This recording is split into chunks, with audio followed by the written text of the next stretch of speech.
بأزي خبر واقع رخبت إيرترانا بوينتان ديليتن زي فتحوان تلقيت أخذ نبر كنقر فامالت زبتي الواحد أردما نهزب زعقت حايل سلزي له كوقعيو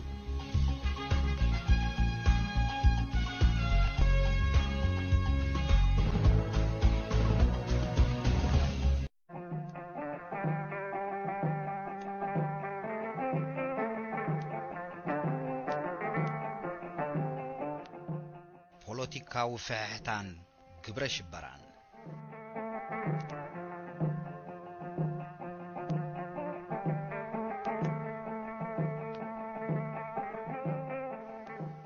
ናራቢጣ الإسلامية ማሕበር ኤርትራን ኤርትራውያን ምስተወሰኾ ፖለቲካው ክትዕጻዕ እንተነሃረን ንኤርትራ ሓደጋን ጸላልዋ ከም ዝነበረ ዘተንብህ ሓያለ ጽሑፋት ከዓ ብፍላይ ናብ ሰሙናዊ ጋዜጣ ወሓዘ ቶም ካብ ፕሬዚደንትነት ማሕበር ፍቅረ ሃገር ተገሊሎም ዝነበሩ ፊቶራር ገብረ መስቀል ወልዱና ኣብነት ይታበኣን እግዚኦ ውስተ መልሱ ኣብ ትሕቲ ዝብላ ርእስቲ ኣብቲ ናይ ቀደም ማሕበሮም ማሕበር ሕብረት ዝመንዐ ነቐፌታ ኣብ ናይ ፈለማ ጽቡቕ ግዜ ማሕበር ፍቅረ ሃገር ብዓቕሙ ዘፍረየኩም ነገር ድሕሪ ምጥቃስ እቲ ማሕበር ቦ እቲ ሓደ ወገን ካብ ክብሩ ስሙ ዝምልክዕን ዝቕደስን ከም ዝኾነ መስተውዓልቲ ኣይትስሕትዎን ኣብዙውን ብዙሕ ድሮ መግሊ ዝሓዘን ገና መግሊ ዘይሓዘን ዝረግአ ደም ኣሎ ክዝረበሉን ክምከረሉን ምተገበአ ግን ንታሪኽ ጸሓፍቲ ንሓዋሩ ንግዚኡ ከዓ ንመስተውዓልቲ ይሓድገሎም ከምዚ ዘበሎም ጭቡጥ ፍጻሜ ወይ መረዳእታ እኳ እንተዘይሃቡ ገብረ መስቀል ወልዱ ቅሬቶኦም ንምግላጽ ብትዕቢት ምስራሕ ዝጠቕመና አይመስለንን ብፍቕርን ብትሕትናን ብምምኽኻርን እንተዘይኮይኑ በአዛዝን ተአዛዝን ዝኸይድ ስራሕ መንጎና ከይርከብ ሓደራ ቅድሚ ሕዚ ተረኺቡ እንተደኣ ኮይኑ ከዓ ከይድገም ሓደራ ናይቲ ግዜ ፖለቲከኛታትን ጸሓፍትን ትኺልካ ምዝራብን ንጻዕዳ ጻዕዳ ምባልን ኣይመርጹን ዝነበሩ እንተ ተጻቢኦምን እንተኾነ ግቡእ ክብሩን ስሙን እናሃብዮም በአገባብ ዝነቕፉ ዝነበሩ ፊቶራር ገብረ መስቀል ውን ከምኡ ብተዛዋር መገድ እኳ እንተተዛረቡ ቀንዲ መዛረቢኦም ደቂ ማሕበሮም ከም ዝነበሩ ኣይሓብኡን ነዚ ስዕብ ንመልከት ብሕሜት ንሰብ ዘይከውን ምቕላም ብሓሶት ብቕጥራን ብጽርፍ ነጻነትን ረክብ ኣይመስለንን ብፍቕርን ብትሕትናን ብጸሎትን ምህለላን ምስ ንሰርሕ ግን እግዚአብሔር ከይመሓረና ኣይተርፍን እዚ ከምዚ ዝበለን ካብ ስራሕ ማሕበርና ምስ ዝፍጸም ስም ማሕበርና ኣይረክስን ከም ስሙ ደኣ ይኸውን እንተኸፊኡ እንተጸቢቑ ብሓንጎልና እምበር ብሓንጎል ደቂ ባዕዲ ኣይንኺድ ኣይንታለል بحق انت دانا هاجرنا نهزبنا نقلقل انت خوينا صبابا هزبنا نرأي طعم رسنا نرأي كانزا قبر مسكال والدونا يحاسوت وينا يرأيو ليزنا بري مسلن كان مجمرتا حبرت مس إثيوبيا بسممع حزب مرحة إيرترا بناتهم قالات دقق تنفريات دق إيرترا كما تسألوا بهلا يمزنورو وعلى بيت جرجيس بدرجة مرحن ودابن مقرابهم كأنت زعملوا لنا حبرت حسابون انت خوني بإيرتراوያን بعلهم نختكبر سلز حلونو نبري بقال الزراربع نمتئتتاو بعل نقا هيل سلاسي كقبولي كالو زيو خاا كابت محبر زنت صلوم كابز جزي زي جميروم ون توقينو من تقليلو من ترفو اب حد خابتنا مودعتا صحفاتهم كا اب تحت زبل رئيستي ኢትዮጵያው ዕላምኦም ከም ዘይገደፉ ድሕር ምርግጋጽ ከም ዝበሉ ኣብ ክልተ ባላ ኣይንጥልጠልኒ እቲ ናይንጎ ሓሳበይ ተኸቲለ ፍርያትን ደቀቕትን ደቂ ኤርትራ ዝትምነይዎ ቁም ነገር ንምኽታሉን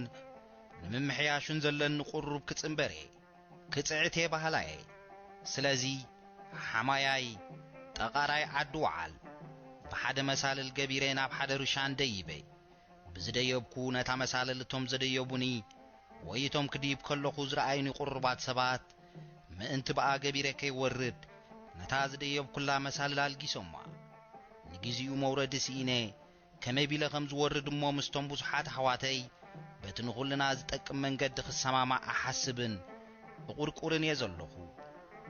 ገብረ መስቀል ወልዱ ፕሬዚደንትነት ማሕበር ፍቅረ ሃገር ብግቡእ ተመሪጾም ከብቅዑ ድሮ ዋዕላ ቤት ጌርጊስ ብውዲትን ዓመፅን ኣብ ክንዲ ማሕበር ንኸይዛረቡ ስለዝተኣገዱ ንሶም እናሃለውን ብወግዕ ኸይወረዱን ብተድላ ባይሩ ከም ዝተተክኡ ስለዝተገብረ እዮም ካብ ዝደየብ ኩሎም መውረድ ሲኢነ ዝበሉ بدحرزي بزعبهم بزح ينسمعن ፖለቲካ ኤርትራ ዝነበሮም ተራውን እናሃሰሰ ይዝቀይድ መንግስቲ ኢትዮጵያን ረብሓ ተጠቂማ ዘድልያ ምስረኸበት ካብ ዝደርበየቶም ፖለቲከኛታት ኤርትራ ድሕሪ ሎሬንሶ ተኣዛዝ ፊቶራር ገብረ መስቀል በቀዳምነት ዝስርዑ እዮም ካብዚ ዝቀጸለ ህይወቶም ናይ ብስጭትን መስተን ከም ዝነበረ ዝፈልጥዎም ይዛረቡ ሓደ ካብቶም ትኩራትን ሰሓብትን መራሕት ናይቲ ግዜ መንባሮም ግን ቃላቶምን መትከላው ጽንዓቶምን ይምስክር ንፊቶራር ገብረ መስቀል ናብ ሓሳብን ውዳበን ዋዕላ ቤት ጌርጊስ ዝሓሓቡ አቶ ወልደአብ ወልደ ማርያም ነበሩ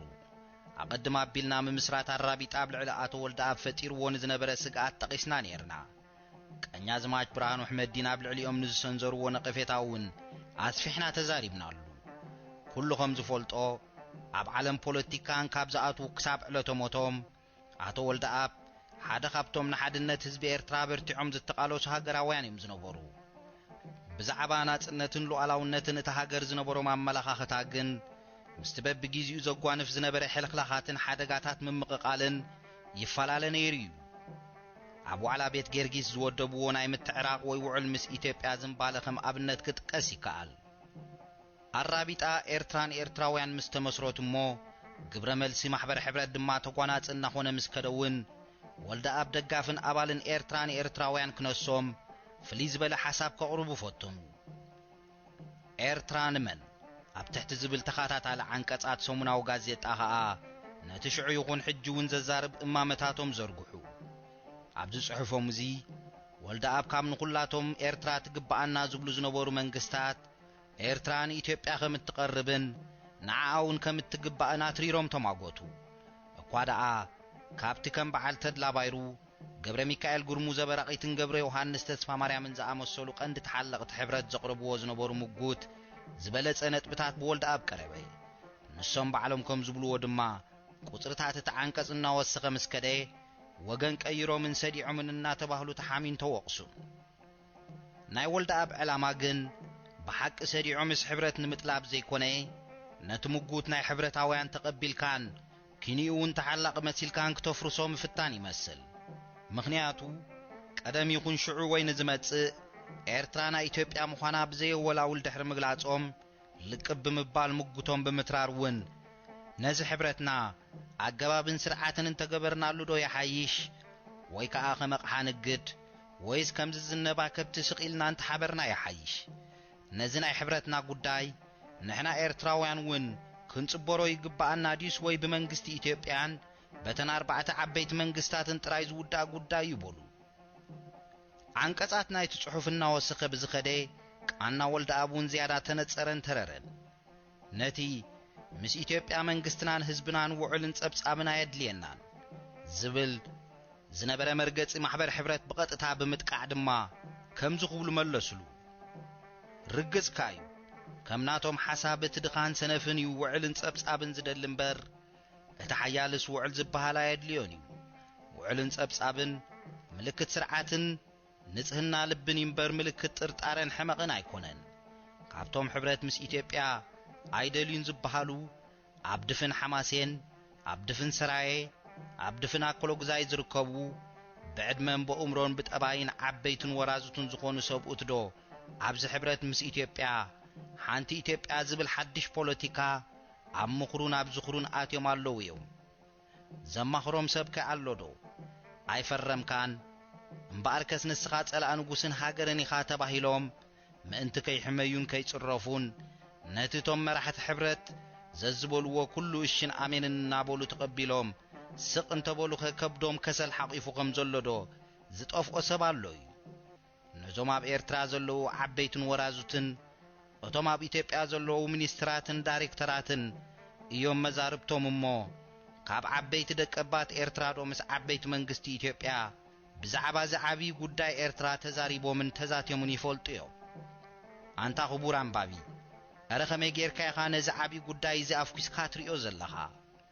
ኢትዮጵያ ንህዝቢ ኤርትራ ምስ ሓዘት በይናይ ኣገባብ ከተመሓድሮ ከም ዝኾነት ዝገልጽ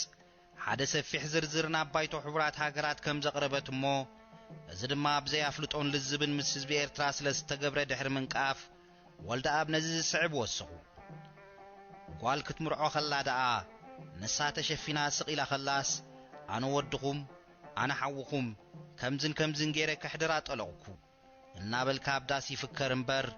كندي إرتراو زأكل هزب حديكا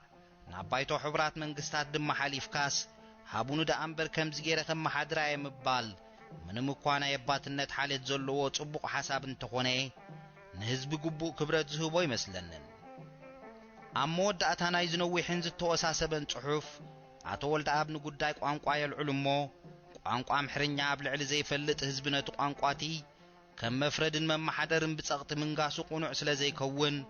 وشتاونا صنت هزبتات تግራይን ኤርትራን ድማ መታን ኩሕሎ ኤርትራን ትግራይን ማለት ትግራይ ትግርኝ በዝዝ ስዕብ ቅድሞ ኹነታት ጥራይ ኣብ ትሕቲ ኢትዮጵያ ከመሓደራ ኣመኑ ቋንቋ ትግርኛ ኣብ ውሽጣው መምሕዳር ትግራይ ትግርኝ መታዓይ ኣብያተ ፍርድን መምሕዳራትን ክኸውን ቋንቋ ትግርኛን ዓረብን ከም ግእዝን ኣምሓርኛን ኣብ ኩለን ኣብያተ ትምህርቲ ትግራይ ትግርኝ ኣብ ፕሮግራም ከኣትዋ نهزب تግራይ ትግርኝ ናይ ፖለቲካ ማሕበራት ንሙቋም ሓርነት ካብሎም ጀሚሩ ክወሃቦ ህዝብ ኤርትራ ከምኡን ህዝብ ትግራይ ረብሑን መሰሉን ዝሕልወሉ በህዝብ ተመርጹሉ ኻቱን አባይቶ መንግስት ኢትዮጵያን መልአኽ ክፍቀደሉ ወልደ አብነዝ አንቀጻት እዚ መስጻሐፉ የማን ጸጋም ተዘርቦሎም ነትኽብልዎ ዝደለዩ ብትኽክል ንኽብልዎ ዘማሕጽን ወቀሳታቱን መጾም እቶም ኣብ መጀመርታ ወልደ አብ ሰዲዑ ብምባል ዝተሃራረፉ ሕብረታውያን በተደሐር ዘቅረብዎ ነትግራይ ዝሕውስ ቅድመ ኹነት ሕብረታይ ተሐጎሱን በኻልእ ወገን ናይ ወልደ አብ ስልቲ ነትግራይ ናብ ናይ ውዕል ወይ ናይ ሕብረት ዕድመ ኹነታት ብምጽምባር ንኹሉ ተኽእሎታት ሕብራት ምዕጻውን ዘይከኣል ምግባሩን ስለዝመሰለ ኣብ ልዕል ወልደ አብ ዝነበረ ጽልኢ ማሕበር ሕብረትና ወሰኸ ኸደ በተስፍጠር ዝነበረ ፖለቲካዊ ወጥርን ምፍጣጥን ግን ኣብ ወልደ አብ ጥራይ ዘተኮረ ይነበረን እታ ወርሕ ጥሪ 1947 ዝጀመረ ክትዕ ተድላ ባይሩን ሼኽ ኢብራሂም ሱልጣኑን ውን ይቅጽል ይዝነበረ አራቢጣን ኤርትራን ኤርትራውያንን ዝተፈላለያ ማሕበራት ይምበራምበር ሓደ ዕላማን መትከልን ከም ዝስዕባ በተደጋጋሚ ይገልጻ ነይረን ነዛ መልኪቶሙን ኢብራሂም ሱልጣን ኣብ ትሽዑ ዝሕተም ዝነበረ ጋዜጣ ጣልያን ኢል ኮትዲያኖ አዘውቲሮም ይጽሕፉ ነበሩ ተድላ ባይሩ ነዚ ውህደት ክልቲኡ ማሕበራት በብግዚኡ የናሽውዎ ኤርትራን ኤርትራውያን ድማ ናይ ብዝምድና ስጋን ሕድሕዶም ዝተኣሳሰሩ ሒደት ሰባት ማሕበር ይብልዎ ስለዝነበሩ ማና ጸሓፍ ናይት ማሕበር ሲዩም ማዓሾ መልስ ክህቡ ተገደዱ ይኹን እምበር ንሰሙን ዕላማ ማሕበሮም ኣሞንጎ ኣልውሃን ኣሞንጎ ተከዘን ማለትን ከሎ ጸለምቲ ወልቃይት ጸገዴ ዝነብር ትግርኛ ዝዛረብ ህዝቢ ምዕርናብ ከም ዝነበረ ገለጹ በዚ ዛንቱን ቋንቋውን ካልትሩኡን ኣብ መልአት ዓለም ተፈልጠ ህዝቢ ናጽነቱ ክረክብ ከኣመጎቱ ንባጫ ተጥላ ጠቂሶም ከኣኸም ዝበሉ አራቢጣ እስላሚያ የለን ኢልካ መኽሓድ እዚ ስም ብዛ ፈጺሙ ገዚፍ እሞ ነቶም ደቂ ማሕበር ኤርትራ ምስ ኢትዮጵያ ሓንቲ ኢትዮጵያ ኤርትራን ኤርትራውያንን ናይ ደቂ ማሕበር አራቢጣን ዕላማ ጥቃን ጥቃዩ ክብ አቢሉና ማዕዲን ዝርኢ እምበር ሓላፍን በራስን ዝኾነ ግዚያው ጠቅሚ ዘይሪ ዕላማ ስለ ዝኾነ ድማ ኣብቲ ንጥቅሚ ፍቅር ተሃገሩ ኢሉ ተኺልዎ ዘሎ ዕላማ ክበጽሕ ዘይነቃነቅ እምነት ኣለዎ ኣብቲ ሲዩም ማዓሾ ጸሓፍሉ ሰሙን ኢብራሂም ሱልጣን ውን ኣብ አልኮት ዲዮኔ ዕላማታት ማሕበር አራቢጣን ኤርትራን ኤርትራውያንን ማዕረ ከም ዝነበረ ገሊጾም ነይሮም እዮም ተድላ ነቲ ኣብ መንጎ ክልቲኡ መርገጻት ዝነበረ ፍልልይ በዚ ስዕባ ረዱ አራቢጣን ኤርትራ ብገዛ ርእሳ ከምትሓድር ኢንዲፔንደንሳ ከምትረክብ ምግባር ይኣኽለኒ ኣትብል ማሕበር ናጽነት ኤርትራ ግና ካብ ግዛኣትታ ብስርዓትን ብሕግን ዝቆመት ብመንግስታት ዓለም ከኣት ተመረቀት መንግስቲ ኢትዮጵያ ቁርስ ኣቢላ ሓያሎ ግማድ ክትወስድ ትህቅን ማለት ማሕበር ናጽነት ኤርትራ ንትግራይ ካብ ኢትዮጵያ ሕዲጋ ክትወስድ ኢላ ትሓስብ እምባር እቲ ማዕረን ስምምዕ ንዝኾነ ዕላማተን እንደኣ ኣየና እዩ መቸም ካብ ምብጋሱ ትሒዙ እቲ ናይ ናጽነት ወገን ኣብ ሓፈሻው መትከላትን ዕላማታትን እንደኣምበር ኣብ ዝርዝር ስልትና ካይዳን ኢላ ዘብን ንጥፈታቱ የዋህድን ኣይነበረን ቀንዲ ድኽመቱን ምኽንያት ግዚያው መስዓሪኡን እዚኣ ከምትኸውን ውን ኣብ ግዚኡ ክንርኢና እንተቲ ትግራይ ከም መፈራርሒ ኢትዮጵያ ዝሓስብ ዝነበረ ግን ኣብ ትግራይ ብማዕረ ዕላማ ዝተወደበ መኻይድ ስለ ዘይነበሮ ግደ ዘረባን መቀይዒ ማሕበር ሕብረትን ካብ ምዃን ይሓልፍ ኣይነበረን እኳ ደኣ ከምቲ ተድላ ባይሩ ዝበልዎ ንኢትዮጵያ ክንዲ ዘፈራርሕ ብዝሓየለ ንኽትሰርሕ ዝድርኻ ይኸውን ነበረ እዚ ኩሉ እናተደማመረ ን1947 ናይ ወጥርን ምጭናቕን ዓመት ገበራ ማሕበር ሕብረት ባዕሎም ብፍላይ ነቲ ናይ ኣራቢጣ ሓይሊ ንኸምኩኑ ዶብ ዘይብሉ ውዳሴን ሃረርታን ኢትዮጵያ የዋዓውዑ ስለ ዝነበሩ ነቶም ዛጊት ሓቂፎሞም ዝነበሩ እስላም ከይተረፈ ኸስጉኡ ጀመሩ ብፍላይ እቶም ብመሐመድ ዑመር ቃዲ ዝምርሑ ዝነበሩ ደቂ ምጽዋዕን ከባቢያን ነዚ ስጋቶም እዚ ብወግዒ ካብ ማሕበር ሕብረት ብምፍላይ ገለጽዎ እዚ ብዙሕ ሕቶታትን ዘረባን ምሰስ ዓበ ዑመር ቃዲ ንዕላማታት ናይቲ ኢንዲፐንደንት ማሕበር ሕብረት ኤርትራ ምስ ኢትዮጵያ ዝበልዎ ገለጹ ብርእስና ዝሓደርና ማለት ኢንዲፐንደንት ኢና መበሊና ማሕበርና ማሕበር ምጽዋዕ ምንም እኳ ማሕበር ሕብረት ኤርትራ ምስ ኢትዮጵያ እንተኾነት ነቲ ሕብረታስ ብውዕል ክግበረላ እትደሊ ማሕበር ብምዃና እዩ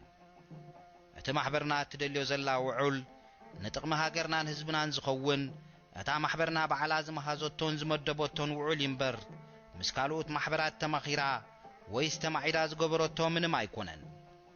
እዚ መርገጽ እዚ ንግዚኡ ባራቢጣ እኳ እንተተመስገነ ነቲ ሓፈሻዊ ፖለቲካዊ ስእሊ ተወሰኸ ኣንፈት ሃቦ ስለ ዝኾነ ድማ ነቲ ወጥሪ መሊሱ ኣጋፍሖን ኣትሮሮን ኣብ ኣጋፍ ፍርቂ 1947 ናይ ኢጣልያ ንጥፈታት ኣብ ኤርትራ ዝተፈላለየ መልክዕ ዝሓዘ ደገፍ ጠለባት ኢጣልያ ኣብ ልዕሊ ኤርትራን ስለ ዝኸረረ ወጥሪ ናብ ጎነት ዝቕየረሉ ሃዋህው መመሊሱ ተጓሃረ ብ6 ሐምለ 1947 ሰንበት መዓልቲ ሰዓት 8 ናይ ምሸት ኣቶ ወልደ ኣብ ገዝኦም ንኽኣቱ ብመኪና እናኸዱ እንከለዉ ኣብ ከባቢ ቤተ ክርስቲያን ገዛ ኸኒሻ ብዝተደርበየ ቦምባይድ ተወቂዖም ቆሰሉ ሽዑ ወልደ ኣብ ጎኒ ዛሎሚ ክሊኒክ ዞባ ሳባ ኮይና ዘላ ሰርቪዝዮ እዮም ምስ ስድሮኦም ዝነብሩ ደድሕረዚ ማለት ብረቡዕ 9 ሐምለ ድማ ደጊያት ሓሰን ገዝኦም እቱ ምስ በሉ ዝተደርበየት ቦምባ ኣብ ቅርዓት ቤቶም ተተኩሳ ብዘይገለ ጉድኣት ተረፈት ከምዚ ዝመሰለ ሓደጋ ኣብ ልዕሊ ክልቲኦምን ኣብ ከባቢ መንበሪኦምን ክወርድ እዚ ካልኣይ ግዜ ነበረ ቅድሚዚ ኣብ ዝነበረ ወርሒ ሰነውን ሓያሎ ተመሳሳሊ ዳርባታት ቦምባ ተደርበዩን በዚ ድማ ሓደ ናይ ቤት ማእሰርቲ ብሪጣንያ ኢንስፔክተር ቆሲሉ ነይሩ እዩ ማሕበር ሕብረት ኣብ ልዕሊ ኣቶ ወልደ ኣብ ዝወረደ ሓደጋ ዝተሰምዖ ሓዘን እኳ ብወግዕን ተገለጸን በደለኛታት ኣብ ፍርዲ ንኽቐርቡውን ብመገዲ ተላባይሩን ተተማሕፀነን ተግበርቲ ትግብረ ሽበራ ባዕሎም ኣባላቶም ምንባሮም ዘጠራጥር ኣይነበረን መምሕዳር ብሪጣንያ ባዕሉ እቲ ዳርባታት ቦምባ ብናቱ ጸብጻብ 4 ኣብ ሰነ 2 ብናሓሴ 1 ኣብ መስከረምን ጥቅምትን ብገለ ባእታታት ማሕበር ሕብረት ከም ተፈጸመ ኣብ ዓመታዊ ጸብጻቡ ይሕብር ሓደ ካብቶም በትገበን ዝተኸሰሱ ሰባት ምእንቲ ተዕላማ ገይረየ ኢሉ ብሓበን ከም ዝኣመነ ድማ ይሕብር ብተወሳኺ ነቲ ገበን ፈጺምኩም ተባሂሎም ኣብርሃም ወሳዝጊ ኣስጎዶም ተኽለን ሃለቃ ገብረ መድህን በላይን ዝተባህሉ ሰባት ተታሒዞም ንፍርዲ ቀረቡ እቶም ክልተ ቀዳሞት ኣባላት ናይቲ ብስም ማሕበር አንድነት ዝፍለጥ ዝነበረ ጨንፈር ማሕበር ሕብረት ምንባሮም ተረጋገጸ ነቲ ገበን ዝፈጸሙሉ ምኽንያት እቶም ክልተ ግዳያት ዓንቀፍቲ ፖለቲካ ማሕበር ሕብረት እዮም ኢሎም ስለ ዝገመቱ ምንባሮም ውን ብመርመራ ተፈልጠ ገበኖም ሙሉእ ብሙሉእ ምስ ተረጋገጸ ነቲ ጉዳይ ዝመርመረ ቤት ፍርዲ ኣብ ልዕሊ ኣብርሃም ወሳዝግን ኣስጎዶም ተኽለን ናይ ሞት ኣብ ልዕሊ እቲ ሃለቃ ድማ ናይ 10 ዓመት ፍርዲ በየነ እቲ ፍርዲ ግን ከምቲ ዝተባህሎ ይተፈጸመን ከምቲ ዝበሃል ጸኒሖም ካብ ቤት ማእሰርቱ ውን ወፂኦም እዮም ግብረ ሽበራን በኣርና ሰፍሐን ዝያዳና ተወደበን ብዝኸደ ደረጃ ኣካል ፖለቲካ ኤርትራ እናኾነ መጸ መምጻእ ኮሚሽን 4 ሓያላትና ተቃረበ ምስከደን ንኢጣልያ እትድግፍ ራብዓይቲ ዓባይ ማሕበር ምስ ቆመትን እሞ ኸኣ እቲ ግብረ ሽበራ ካብ ቁፅጽር ወፃእ እናኾነ ኸደ ብኢትዮጵያ ዝድገፍን ዝምወልን ውዱብ ሽፍትነት ውን ንመላእ ኤርትራ ኣጫነቐላ መምስራት ሰልፊ ሻራ ኢጣልያ ኣብ ምጅማር ኣርባዓታት ምሕዳር ብሪጣንያ ብዓቕምን ክእለትን ዘጋታት ኢጣልያ ይጥቀም ከም ዝነበረ ንብዙሓት ውን ኣብ ዝተፈላለየ ናይ ስልጣን ቦታታት ከም ዘቐጽሎም እዚ ድማ ተቃውሞን ጽልኣትን ኤርትራውያን ከም ዘለዓዓለ በቢግዚኡ ተጠቒሱሎ ካልኣይ ኩናት ዓለም ብ1945 ምስ ኣብቅዐ ግን ብሪጣንያውያን ኣብ ማሕደርቲ ኤርትራ ኣብ ልዕሊ ኢጣልያውያን ሩኡይ ጸቕጥን ናይ ምውጋን ተግባራትን ክፍጽሙ ተራእዩ በዚ መሰረት ኢጣልያውያን ሰብ መዚ ተሰጎጉ ኣብ ምምሕዳራውን ፍርዳውን ጉዳያት ዝነበሮም ርክብ ምስ ኤርትራውያን ተበትከ ቋንቋ ጥልያን ካብ ኣብያተ ትምህርቲ ተሰረዘ ኣፈላላይ ሕብሪ ቆርበት ዘንግስ ሕግታት እውን ተሳዕረ ምስቲ ኤርትራውያን ኣብ ልዕሊኦም ኣሕዲሮሞ ዝነበሩ ጽልኣትን ቁልዕ ጎነፃዊ ዝምባለን እዚ ንስምዒትን ሞራልን ኢጣልያውያን ኣዝዩ ሃሰየ ትሬቫስኪስ እኳ ነዚ ናይ ብሪጣንያውያን ለውጢ ኣብ ኣተሓሕዛ ጣልያን ብዙሕ ኣይንእዶን እዩ ምስቲ ዝፍጽምዎ ዝነበሩ ዕንወት ቁጠባ ኤርትራ ነቶም ከም ቀንዲ አንቀሳቐስቲ ልምዓታዊ ንጥፈታት ሃገር ዝረኣዮም ኢጣልያውያን ምውጋን ንኤርትራ ድሕሪት ዘትርፍ ሜላ ምንባሩ እውን ይእምት ተግባራት ብሪጣንያ ግን በታ ውሽጢ ኤርትራ ዝነበረ ፖለቲካውን ማሕበራውን ኩነታት ጥራይ ዝተደረኸ ይነበረን ብቐንዱ እቲ ካብ መፈለምታ ዝተሓንጸጸ ብሪጣንያዊ ፖሊሲ ቀርኒ ኣፍሪቃ ገና መምርሒኣን ቀንዲ መንቀሳቓሲኣን ነበረ ከምዚ ዝከር እዚ ፖሊሲ እዚ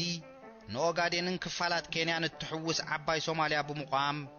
ንኸበሳታትን ኣፍ ደገ ባሕርን ኤርትራ ንኢትዮጵያ ብምሃብ ነቲ እተጥፍኦ መሬት ምኽሓሳ ዝብል እዩ ነይሩ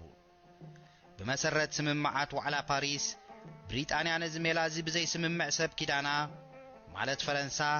ሕብረት ሶቪየትን ሕቡራት መንግስታት ኣሜሪካን ክትግብረሉ ትኽእል መገዲ ነበራን እዚኣተን ድማ በብወገነን ውልቀንን ረብሐንን ነቲ ናይ ብሪጣንያ ውጥን ክድግፍ ኣይደለያን በንጻሩ እኳ ደኣ ብፍላይ ኣብ ውሽጢ 1946 ኢጣልያዊት ሶማሊላንድን ኤርትራን ናብ ሞግዚትነት ኢጣልያ ክምለሳ ዝብል ሕቶ ኣብ መንጎአን ይለዓል ስለ ዝነበረ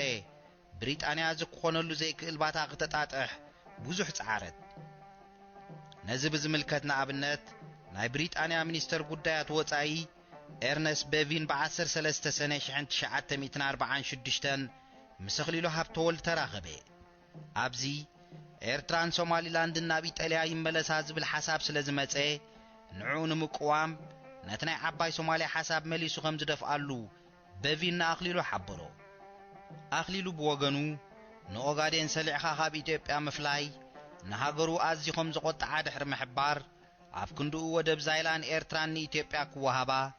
ንሳ ድማ ምስ ብሪጣንያዊ ሶማሊላንድ ዝዳወብ መሬት መጋሃጫ ነቲ ናይ ዓባይ ሶማልያ ውጥን ክተወፊ ኣመመሉ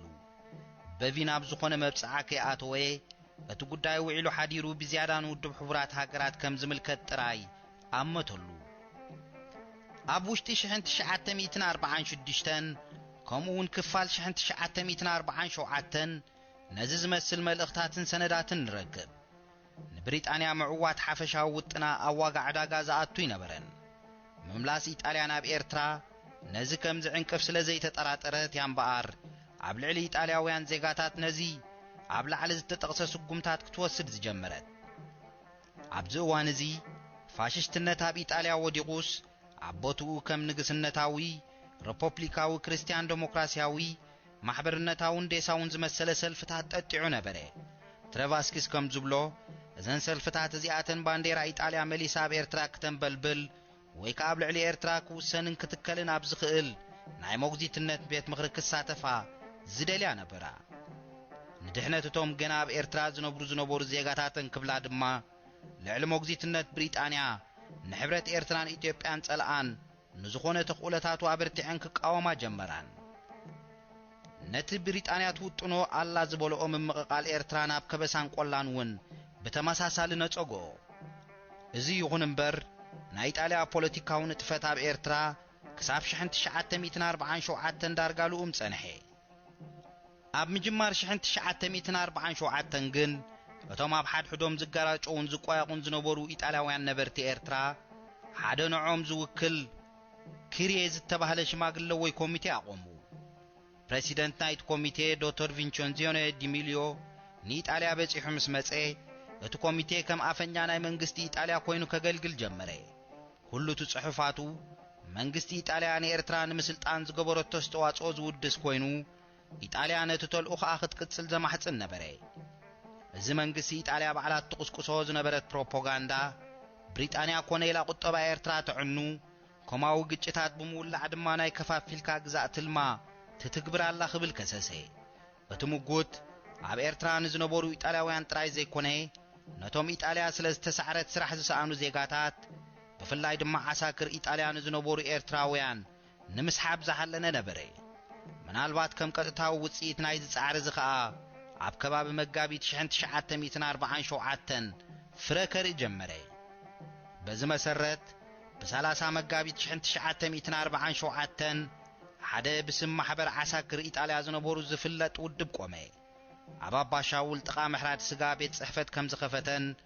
ኩሎም መሰል ዝሓተቱ ዓሳክር ዝነበሩ ወይ ስድራ ቤቶም መጽኦም ክምዝገቡ ከም ዝኽእሉን ኣፍለጠ። ኣብ መፈለምታ እንትርፎ ዝተሕጋግ ወታደራት ነበር ምሕታት ካልእ ፖለቲካዊ ዕላማ ከም ዘይነበሮ እኳ እንተሓበረ ኢጣልያ ክትምስርቶን ዝሓለነት ንዓኣ ዝድግፍ ፖለቲካዊ ሰልፊ ዝጉልብብ ወይ መገዲ ጸንጽፍ ውድብ ተባሂሉ ተሓሚ። እቲ ማሕበር ግን ንጥፈታቱ ቀጸለሞ ኣብ ወርሒ ሐምለ 1947 መንግስቲ ኢጣልያ ንጠለባቱ እትምርምር ሓንቲ ኮሚሽን ክትስደድ ምዃና ኣፍለጠት። ምስዚ ዳርጋ ኣብ ሓደ እዋን ከዓ ሻራ ኢጣልያ ዝበሃል ሞግዚትነት ኢጣልያ ዝጠልብ ማሕበር ቆይሙ ተባህለሞ እቲ ሕሜታ ሓቂ መሰለ። ትሬቫስኪስ እቲ ናይ ዓሳክር ማሕበሪ ብኢጣልያ ተደፋፊኡ ሰልፊ ሻራ ኢጣልያ ዝኾነ ይዝብል። እዚ ብዙሕ ዘካተ ኣይመስልን። ግን ኣብ መንጎኦም ዓሳክር ነበር ብዛዕባ ሙቃምቲ ሰልፊ ዘይምስምማዕ ነይሩ። ብ7 ነሓሴ 1947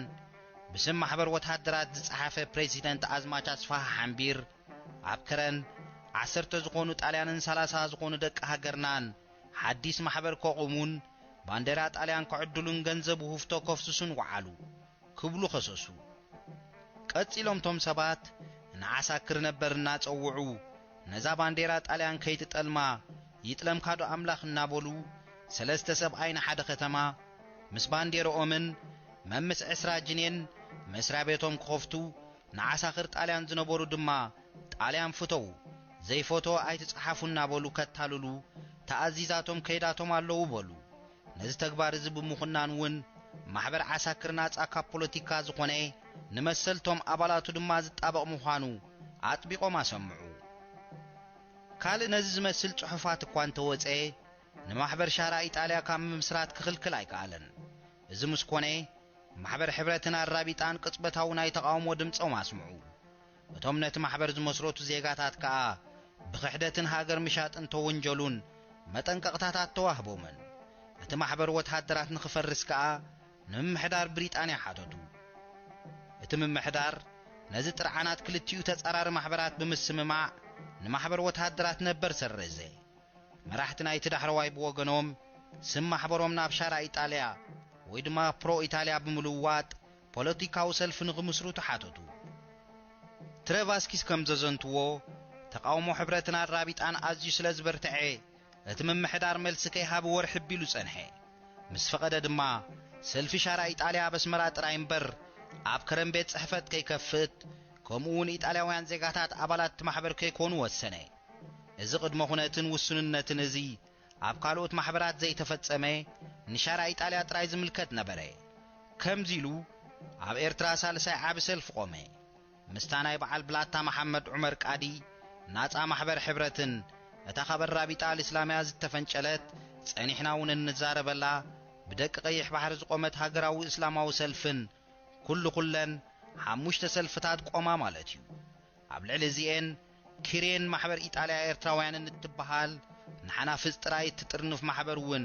ሕጋዊ ህላዊአን ኣረጋጊጸን ነበራ። መርማሪት ኮሚሽን 4 ሓያላት ኣብ መወዳእታ 1947 ኤርትራ ብዝኣተወትሉ እምበኣር እታ ሃገር ኣዝያ ተመቓቒላ ብጎነፃዊ ሃዋህው ከዓ ተጨኒቓ ጸንሓታ።